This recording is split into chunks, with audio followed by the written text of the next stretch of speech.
everybody. It is May 8th, 2018, 6:05 a.m. Alright, couple things to talk about real quick. You're looking at the Doppler radar of the U.S.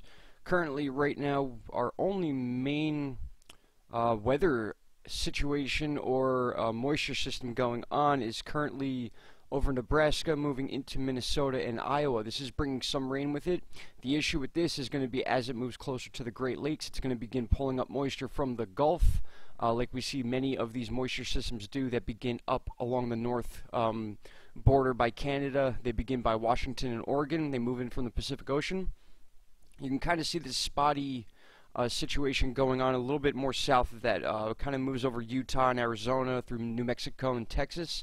You're going to start seeing these two connect. That is the moisture being pulled up from one of two sources, either the Baja region near California or the Gulf of Mexico, and then eventually you see strips like this where we get moisture being pulled up from the warm waters of the Caribbean near the Bahamas also. See a lot of exploding storms going on there, not affecting the U.S. as of right now. A little bit of something going on near South Carolina, North Carolina border. I don't think that's anything significant. Our major weather is going to be beginning Thursday and Friday. I want to see basically by the Ohio River Valley and then moving into the northeast by Thursday and Friday. So we will keep an eye on that. Obviously, one of the main things going on, at least in the internet, is what's going on in Hawaii. Just to give you an idea a little bit more about this storm going on near Nebraska, moving into Iowa, here's our lightning chart, live lightning. We saw that dense moisture down here as well. There's also lightning associated with that one. So like I said, not too much going on until this makes its way closer to the Great Lakes. Could be a little bit of a tornado situation that goes on from Louisiana up into basically through the Ohio River Valley, up just underneath the Great Lakes. I don't see any tornadoes coming in underneath the Great Lakes or anything super close. Nothing really past Kentucky and Tennessee, but that is later on in the week. Alright, so let's check out our hurricane outlook, only because a few things have popped up in the new runs of the GFS 12-hour, and I have basically the continental U.S. brought up so we can look at what this moisture system that we're talking about just before, that is moving over Iowa, may do in the near future. You can see as we get to the Great Lakes, the strip bends down basically to, that's Mississippi, Alabama area, maybe stretching into Louisiana as we move forward in time. It's not showing that right now, but you could see this is Thursday, May 10th.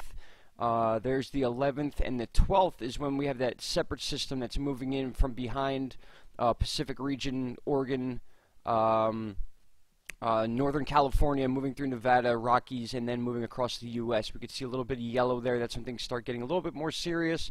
Low pressure systems moving across Colorado and then over north of Texas. So we got to keep an eye on these as well. But what I want to check out right now is what happens in the next 2 weeks. We can start seeing a lot of rotation going on in the Caribbean. And with this rotation, this means that any storms that enter this area may get caught up in that rotation. Many of our storms, as far as tropical depressions or hurricanes that come off the west coast of Africa, which is out of map right now, which you could see here on this version of Tropical Tidbits, basically they're already formed by the time they get to us. What we could see here is that some of these are beginning to form in the warm waters of the Caribbean. Now you can see this one forms just underneath. It actually looks to jump from the Pacific to the Atlantic Ocean, but we're going to say that this is the area it forms only because when we look at some of our tropical index intensity areas, this is the exact area where that begins to form. We got the high favorability when you see all the red, and then those colors drop down as it becomes less favorable. So you can see this green area is not too favorable right now for tropical intensity, but when we match that area with what we see here, we can see why this is beginning to form in this area. And as we get to the 23rd and 24th, this thing really begins to take shape. And then a pretty interesting anomaly here. We have 4 low pressures going all the way through the Atlantic Ocean, and it just reminds me a little bit of last year's hurricane season where we had 4 tropical storms, 2 hurricanes at the same time, all along this warm water belt that we watch constantly for hurricane season. Alright, so that is what's up with the weather as of right now. The next 2 weeks things are going to get very interesting. They're going to start ramping up, in my opinion, as far as the tropical depressions and the beginning of the naming of our storms, whether that's going to be off the coast of Africa or if that's going to be something that brews right in the Caribbean. Still got to wait and see. The Caribbean is definitely ready to go for hurricane season. Now, quick updates on Hawaii. Apparently, as of now, there's been 26 destroyed homes. This is actually Doppler radar near Iowa. Sorry about the flashing. Let's get off that. These are recent earthquakes, guys. We're talking well over 1,000 earthquakes in Hawaii, as far as aftershocks and separate other earthquakes. I've come to learn that are still going on in Hawaii. They have 12 fissures open right now, which are vents that break open in the earth when volcanoes go off to let out pressure. These are happening in suburban areas. You can see some of these pictures here are just unbelievable with this lava flow. Again, I'm aware that a lot of people on the internet are covering this, so some of this may be repeat information, but still one of the bigger stories we have going on right now, and definitely worth talking about. Kilauea.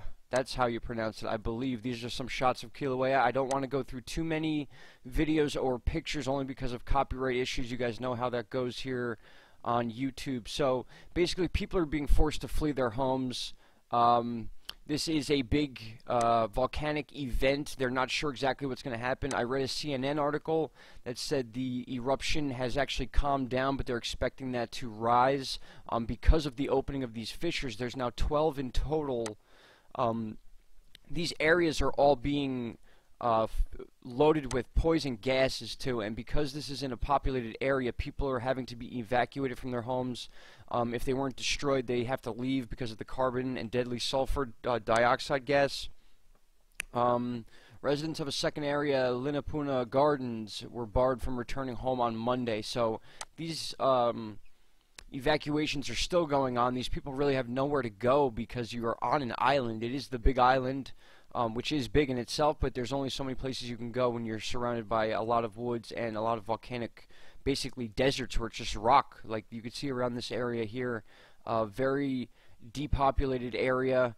Just a lot going on in Hawaii ever since that big 6.9 earthquake struck, and then we had our attention taken a little bit from the Gulf earthquake. Sorry about that. So here is the definition of fissure for those of you that were asking. It's a long, narrow opening or line of breakage made by cracking or splitting, especially in rock or earth. So basically, it lets out extra pressure. These fissures open up around the volcano in weak areas of the ground.